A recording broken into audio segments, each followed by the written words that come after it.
સુરતમાં 2 દિવસીય vibrant Gujarat regional કોન્ફરન્સનો પ્રારંભ. મુખ્યમંત્રીએ કહ્યું, આ સમિટ 2047 સુધીમાં રાજ્યના જીએસડીપીમાં 35%થી વધુનો આપશે ફાળો. સાથે દક્ષિણ ગુજરાતમાં 8 નવી સ્માર્ટ જીઆઈડીસી વસાહતો સ્થાપવાની પણ મુખ્યમંત્રીએ કરી જાહેરાત. પશ્ચિમ એશિયા સંકટ વચ્ચે કેન્દ્ર સરકારે પેટ્રોલ ડીઝલના ભાવ પર ખૂબ કાળજી રાખી હોવાનું જણાવતા પેટ્રોલિયમ મંત્રી હરદીપસિંહ પુરી વાઇબ્રન્ટ ગુજરાત રિજનલ કોન્ફરન્સને સંબોધતા પેટ્રોલિયમ મંત્રીએ કહ્યું, વૈશ્વિક ક્રૂડ ઓઇલના ભાવ વધવા છતાં દેશમાં પેટ્રોલ, ડીઝલ અને ઘરેલું એલપીજીના ભાવ રહ્યા સ્થિર.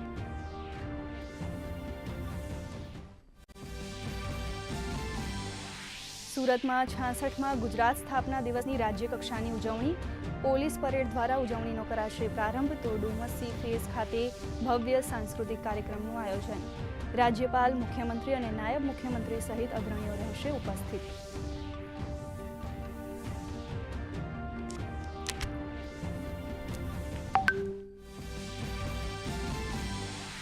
આજે ગુજરાતનો સ્થાપના દિવસ. પ્રધાનમંત્રી નરેન્દ્ર મોદીએ ગુજરાતીઓને પાઠવ્યો શુભેચ્છા સંદેશ. કહ્યું, ગુજરાત દેશની વિકાસ યાત્રાનું ગ્રોથ એન્જિન. તો મુખ્યમંત્રીએ શુભેચ્છા સંદેશ બદલ પ્રધાનમંત્રીનો માન્યો આભાર.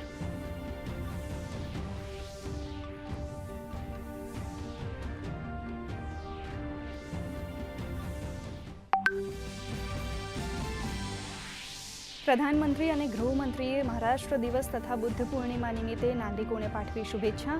કહ્યું, સરકાર ભગવાન બુદ્ધના આદર્શોને સાકાર કરવા પ્રતિબદ્ધ. તો ગુજરાત સ્થાપના દિવસની શુભકામના પાઠવતા ગૃહમંત્રીએ કહ્યું, ગુજરાત એ માત્ર શબ્દ નહીં પરંતુ આપણા સંસ્કાર, સંકલ્પ અને સમૃદ્ધિનું પ્રતીક.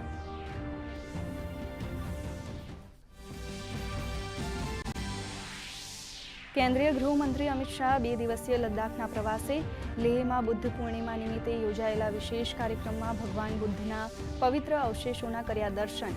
કહ્યું, સંઘર્ષ અને અશાંતિ વચ્ચે કરુણા જ સમાધાન. ગૃહમંત્રીએ 10,000 લીટર ઉત્પાદનની ક્ષમતાવાળા ડેરી પ્લાન્ટનું કર્યું ખાતમુહૂર્ત.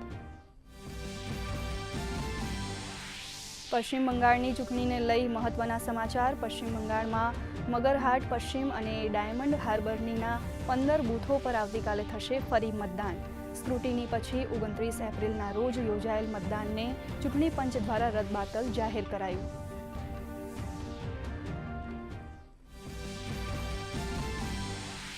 કેન્દ્ર સરકારનો મહત્વનો નિર્ણય. ડીઝલ અને એટીએફની એક્સપોર્ટ ડ્યુટી પર કર્યો ઘટાડો.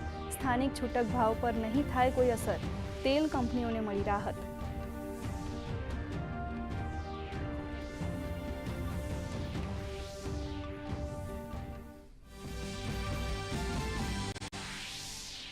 આજે વિશ્વ શ્રમ દિવસ. આ વર્ષની થીમ છે સ્વસ્થ મનોસામાજિક કાર્યકારી વાતાવરણ સુનિશ્ચિત કરવું.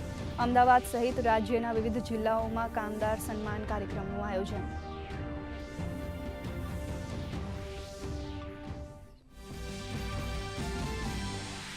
રાજ્યમાં ગરમીથી મળશે આંશિક રાહત. 48 કલાક બાદ તાપમાન 2 થી 3 ડિગ્રી ઘટાડાની આગાહી. મે મહિનામાં મહત્તમ તાપમાન સામાન્ય કરતાં વધુ રહેવાની સંભાવના.